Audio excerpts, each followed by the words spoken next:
Olá, pessoal. Vocês puderam acompanhar há pouco meu amigo Oswaldo, né? E que estava com dodói na garganta. Fiquei estarrecido, né? Porque, imagina, dodói, um homem com essa idade, com dodói.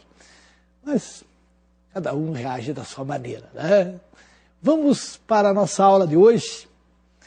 Vamos ver os temas que nós abordaremos: sistema de governo, sincretismo cultural e a quebra da Bolsa de Valores de Nova York. Vamos começar aqui a questão 11, que é ilegal a faculdade que se atribui à autoridade real para suspender as leis ou seu cumprimento. Que é ilegal toda a cobrança de impostos para a coroa sem o concurso do parlamento, sob pretexto de prerrogativa ou em época e modo diferentes dos designados por ele próprio. Que é indispensável convocar com frequência os parlamentos para satisfazer os agravos, assim como para corrigir, afirmar e conservar as leis. No documento de 1689, identifica-se uma particularidade da Inglaterra diante dos demais estados europeus na época moderna. A peculiaridade inglesa e o regime político que predominavam na Europa continental estão indicados, respectivamente, em... Vamos antes fazer algumas colocações para que você venha se inteirar do contexto em que este documento foi produzido. O absolutismo na Inglaterra, ou seja, a concentração do poder nas mãos de um monarca, ocorreu ao longo do século XVI, com a dinastia Tudor, nos reinados de Henrique VIII e depois de sua filha, Elizabeth I. Ao longo do século XVII, a Inglaterra passou por grandes transformações econômicas, sociais, políticas, culturais. A dinastia Stuart, com Jaime I e depois Carlos I, conheceu a crise do absolutismo. Carlos I envolveu a Inglaterra, a Escócia, a Irlanda em uma guerra civil. Foi vencido e acabou decapitado. Por um curto período, a Inglaterra tornou-se uma república. Até que em 1860 houve a restauração dos Stuarts, na pessoa de Jaime II. Carlos II.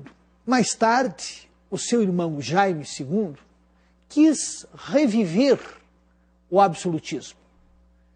Entrou em atritos com o parlamento, havia se convertido ao catolicismo, e nós tivemos uma aliança da nobreza liberal com a burguesia, e o Jaime II acabou deposto.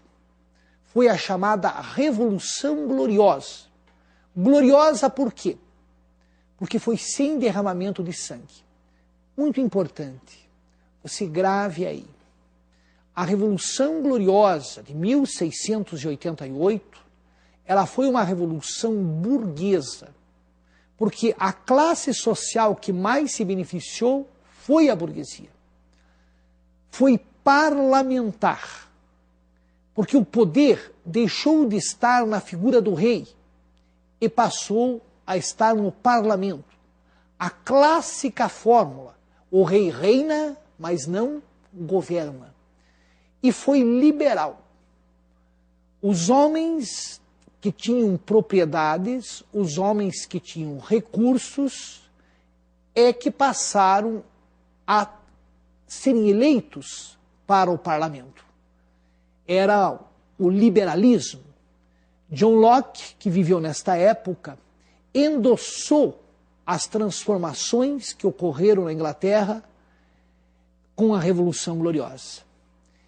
Em seguida, o documento A Declaração de Direitos, que foi assinado pelo novo rei, Guilherme III. O Guilherme III aceitou liderar a Revolução Gloriosa sob uma condição: o poder não ficaria nele, mas sim com o parlamento. Vejam, a partir da Declaração de Direitos, o rei não podia mais criar impostos, só o parlamento. O rei, ele não poderia se sobrepor ao parlamento. E vamos ter também um ato de tolerância que pôs fim às perseguições religiosas. Nós podemos vislumbrar na Declaração de Direitos uma série de primícias, de primórdios da cidadania contemporânea. Vamos ver o que pede. No documento de 89, identifica-se uma particularidade da Inglaterra diante dos demais estados europeus na época moderna. A peculiaridade inglesa e o regime político, que predominavam na Europa continental, estão indicados, respectivamente, em redução da influência do Papa, teocracia.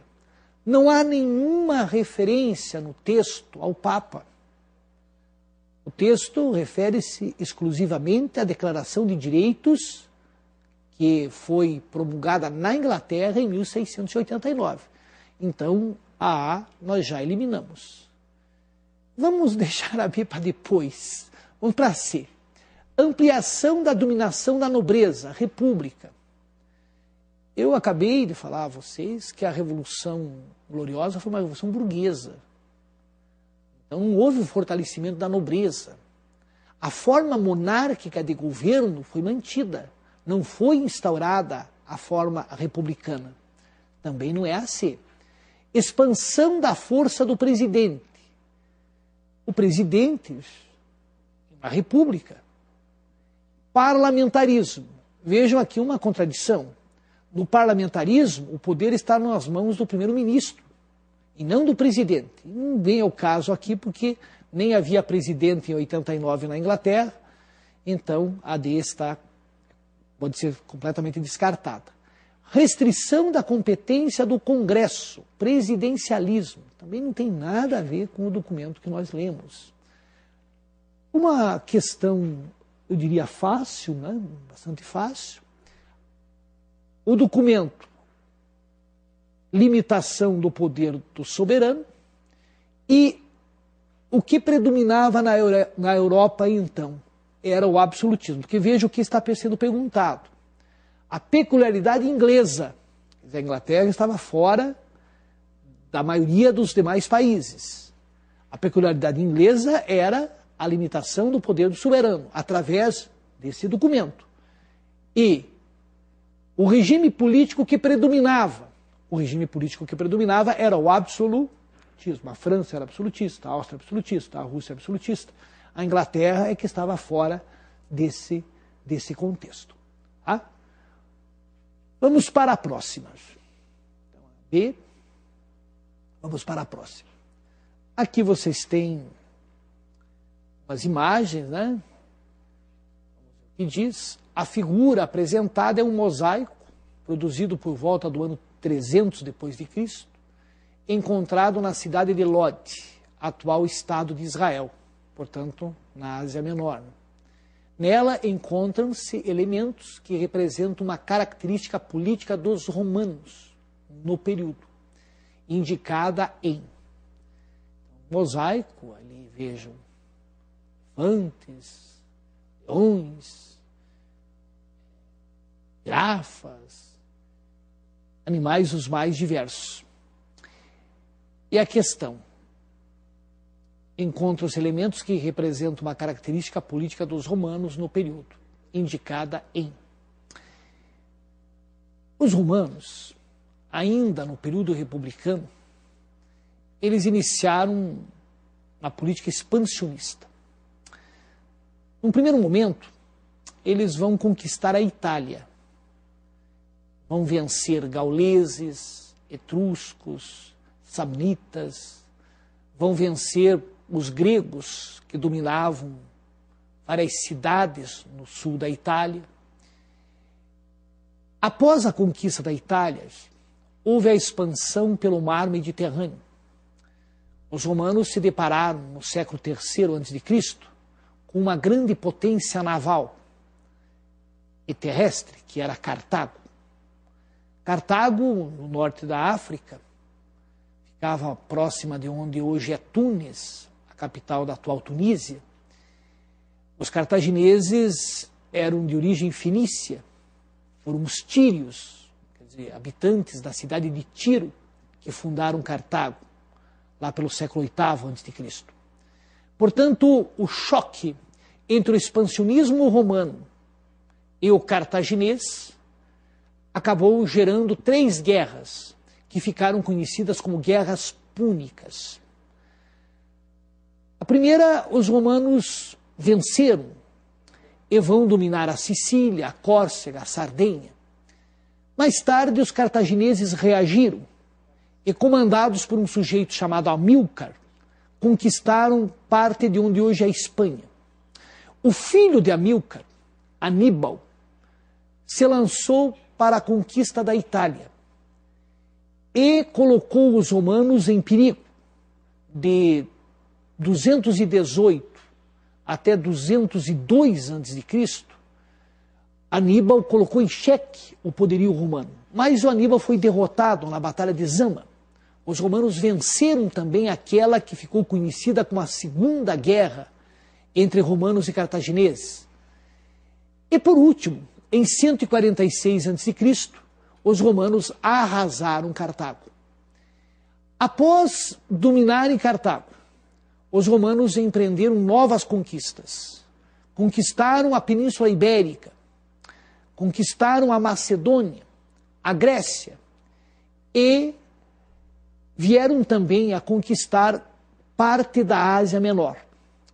Você que conhece os evangelhos, a paixão de Cristo, quando Jesus teve sua vida pública, aquela região onde hoje é Israel estava sob o domínio romano. Tanto é que os judeus não tinham o poder, o direito de condenarem Jesus à morte. Tiveram que recorrer à figura de uma autoridade romana, no caso, Pôncio Pilatos. O que eu procurei colocar aqui para vocês? Que a cidade de Roma foi se transformando paulatinamente num grande império. O Império Romano era um império multiétnico, multicultural. Os romanos davam aos povos dominados diferentes graus de organização. Se um povo se rebelasse, se um povo resistisse à dominação romana, podia ser dizimado, muitas das pessoas escravizadas.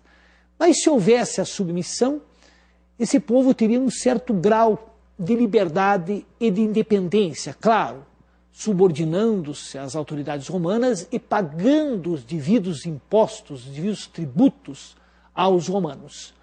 Essa questão, voltando, o mosaico reflete esta expansão romana, né? Então, cruzadismo, conquista da Terra Santa, de forma alguma. As cruzadas, elas ocorreram a partir do final do século XII e o objetivo era libertar a Terra Santa, que estava em poder dos muçulmanos. O conceito de cruzadas, só lembrando, expedições militares organizadas pelos cristãos do Ocidente, incentivados pelo Papa, para libertar a Terra Santa, no caso a Palestina, que estava em poder dos muçulmanos. Em 300 depois de Cristo, ainda não existiam muçulmanos. Maomé só nasceu no século VI. O islamismo só se expandiu a partir de meados do século VII. Então descartamos a A. A B, patriotismo, exaltação da cultura local. Veja, esses animais não são, pelo menos boa parte deles, da região. Então não há uma exaltação da cultura local. Helenismo. Aqui vamos aproveitar para falar, para lembrá-los o que vem a ser o helenismo. Quando Alexandre conquistou o Império Persa, e foi além do Império Persa, ele procurou difundir, disseminar as artes, a cultura, a língua grega. Então, essa disseminação da cultura grega no Oriente.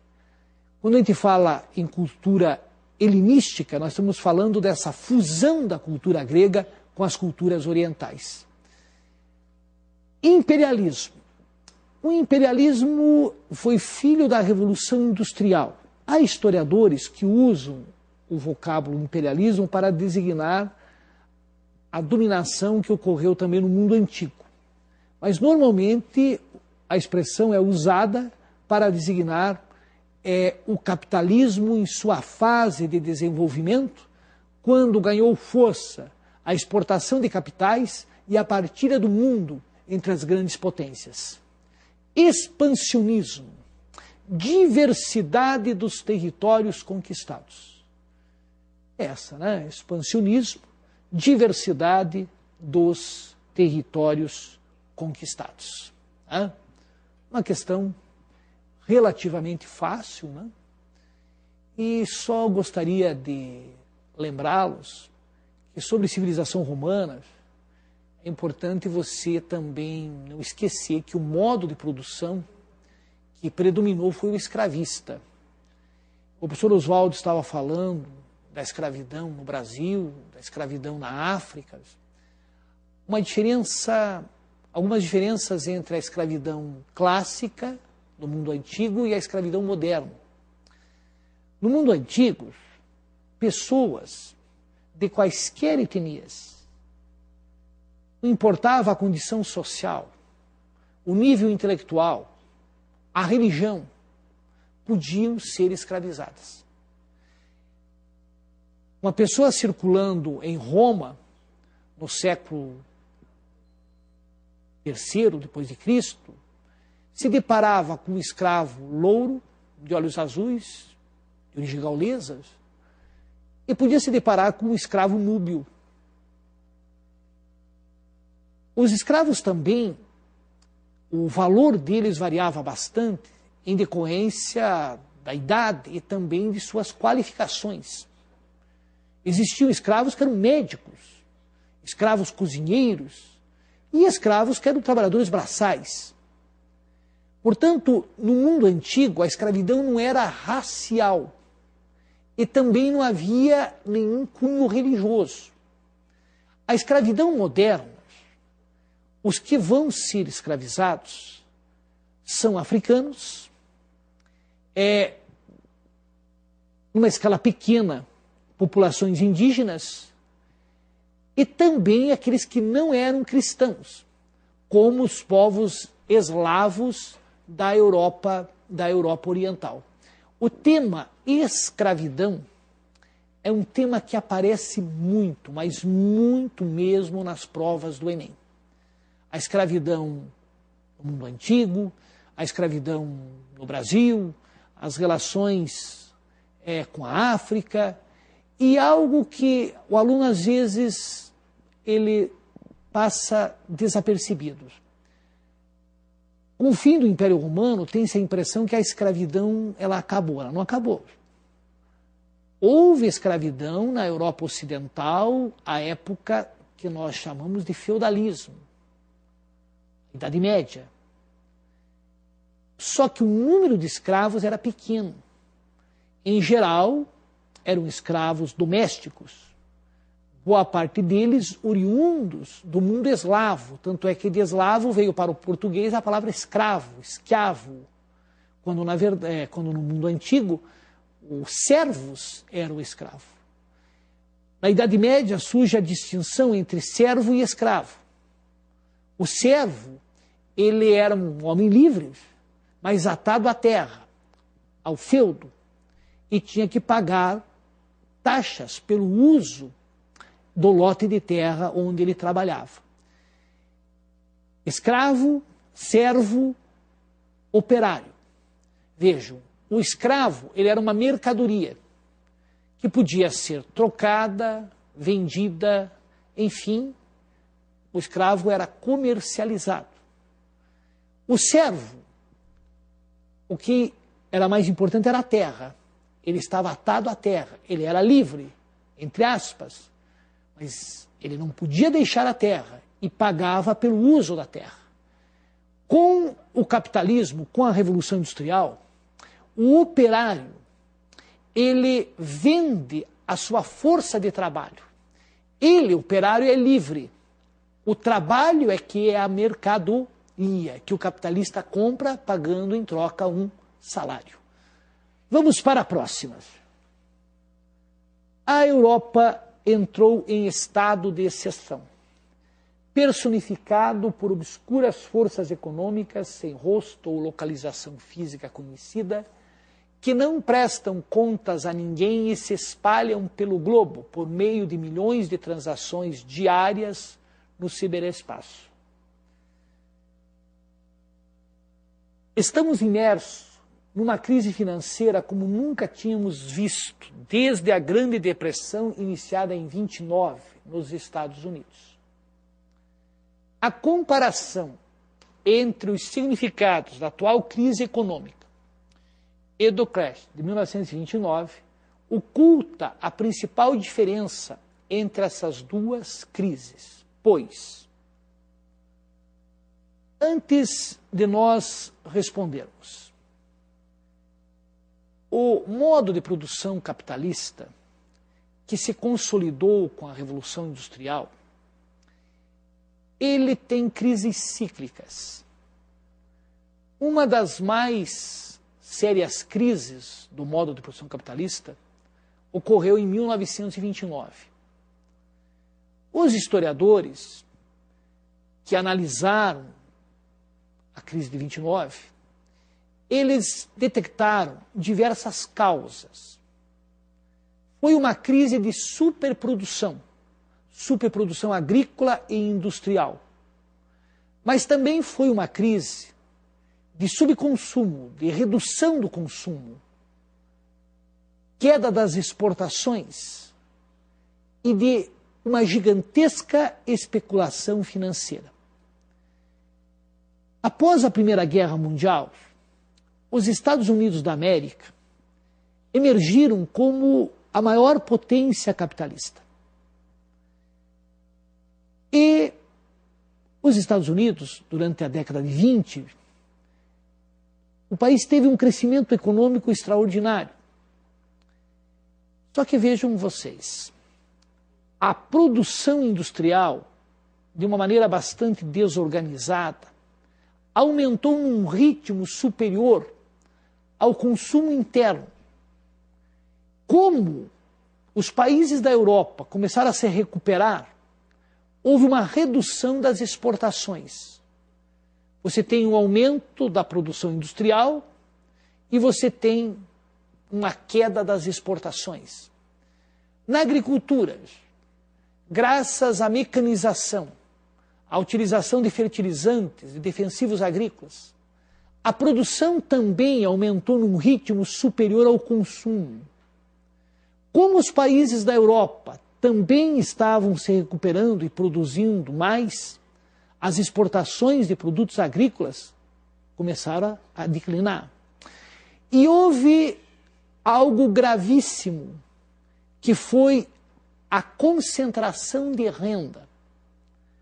A concentração de renda fez com que uma parcela significativa da população perdesse o seu poder de compra. Com isto, nós vamos ter uma redução do consumo. Havia nos Estados Unidos um Estado liberal. Os três presidentes republicanos, o Harding, o Coolidge e o Hoover, eles acreditavam na máxima liberal que o Estado não deve interferir na economia. Houve uma gigantesca especulação imobiliária na Flórida, em 25, 26, e nas bolsas de valores não havia nenhuma intervenção, nenhuma regulamentação mais efetiva. Então a pessoa comprava ações de uma determinada empresa e como um grande número de pessoas queriam comprar ações e poucas queriam vender, os preços das ações estavam sempre em alta. Algumas pessoas viviam de especulação.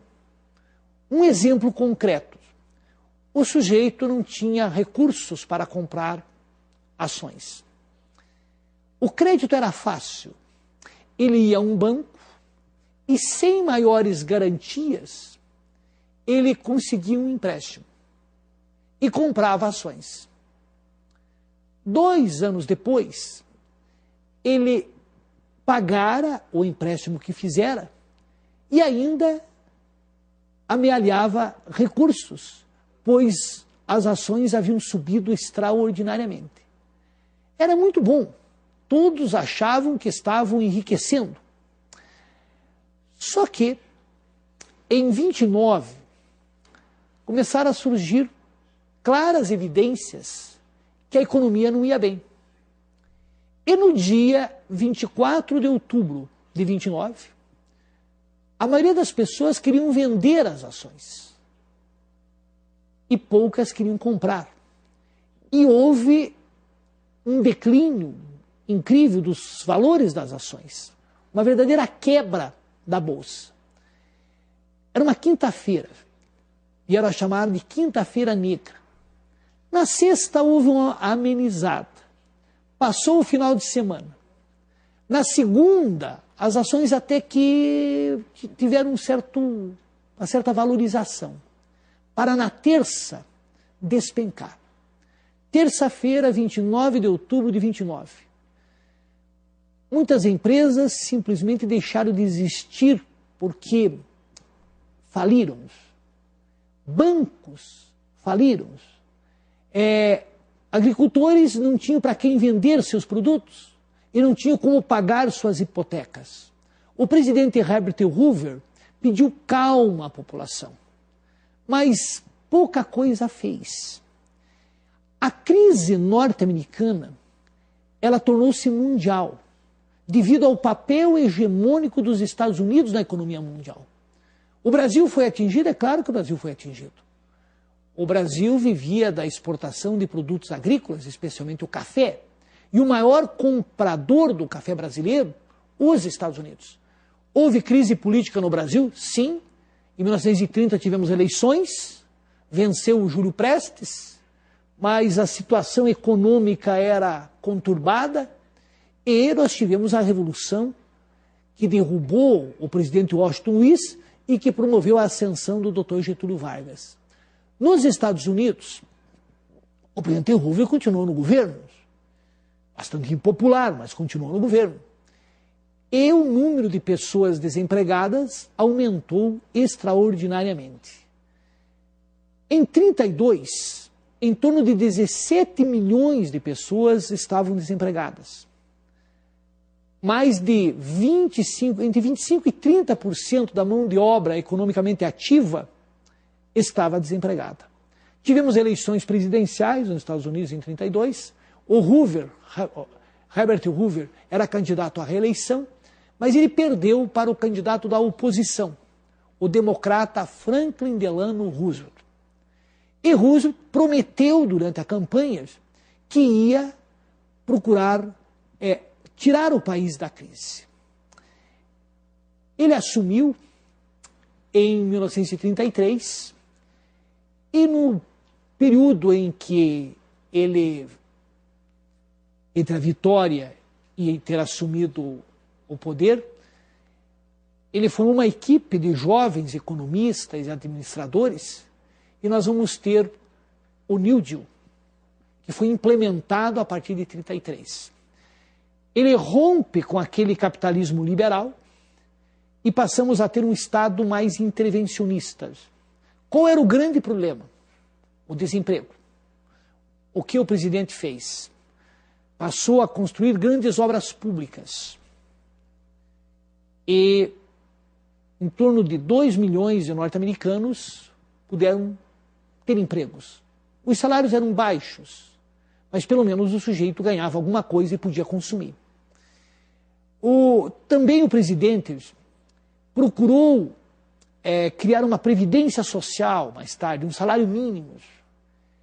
O New Deal se caracterizou por esse intervencionismo estatal na economia. Os que produziram, os que elaboraram o programa, eles foram influenciados por um economista britânico chamado John Maynard Keynes. Keynes era um crítico do capitalismo liberal. Keynes não via nenhuma incompatibilidade entre capitalismo e intervencionismo estatal. Os republicanos acusaram o presidente Roosevelt de ser socialista. Ele disse, não sou. Eu estou salvando o capitalismo. Então um programa de reestruturação da agricultura, o que ele fez na agricultura? Ele indenizou os agricultores para que estes reduzissem a área de plantio, para que os preços se restabelecessem e para que os agricultores pudessem levantar as suas hipotecas, pagando suas dívidas. Os industriais foram incentivados a aumentarem os salários para que os trabalhadores pudessem ter um maior poder de compra. Obviamente, o presidente desatrelou o dólar do ouro e quando atrelou de novo, o dólar havia perdido valor. Houve inflação? Houve, mas houve também o crescimento da economia. O capitalismo passou por outras crises. Mais recentemente, em 2008, nós vamos ter uma crise que se estende até os dias de hoje. Vamos ver o que as alternativas dizem, comparando a crise de 29 com a crise atual. O crash da Bolsa em 29 adveio do envolvimento dos Estados Unidos na Primeira Guerra Mundial. Não, a Primeira Guerra Mundial terminou em 18, a crise foi em 29. E a atual crise é resultado dos gastos militares desse país nas guerras do Afeganistão e Iraque. Não, de forma alguma. A atual crise, ela começa lá com o aumento do déficit público dos Estados Unidos, já com a guerra do Vietnã. E ela se acentua a partir da década de 90, com os bancos fazendo empréstimos sem exigirem maiores garantias, a irresponsabilidade bancária, bem como as negociatas, as falcatruas em Wall Street.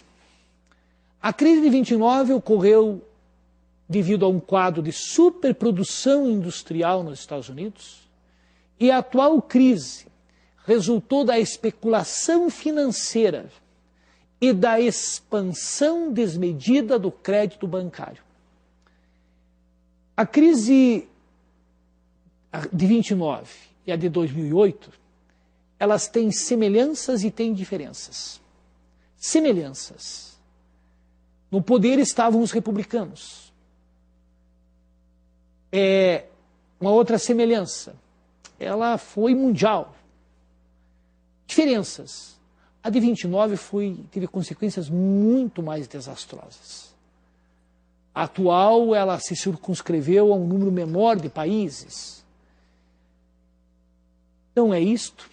Aqui a resposta correta, vocês já puderam perceber, é a letra B, né? Uma questão muito boa. E por hoje é só. Nós voltaremos na semana que vem. O senhor Laércio já está chegando, né? Geografia. É o Coruja que vem com você? O Coruja. Então... Mas a Oswaldina vai estar aí. Avisa ele que a Oswaldina veio. Tá bom. Um grande abraço a todos e até a próxima.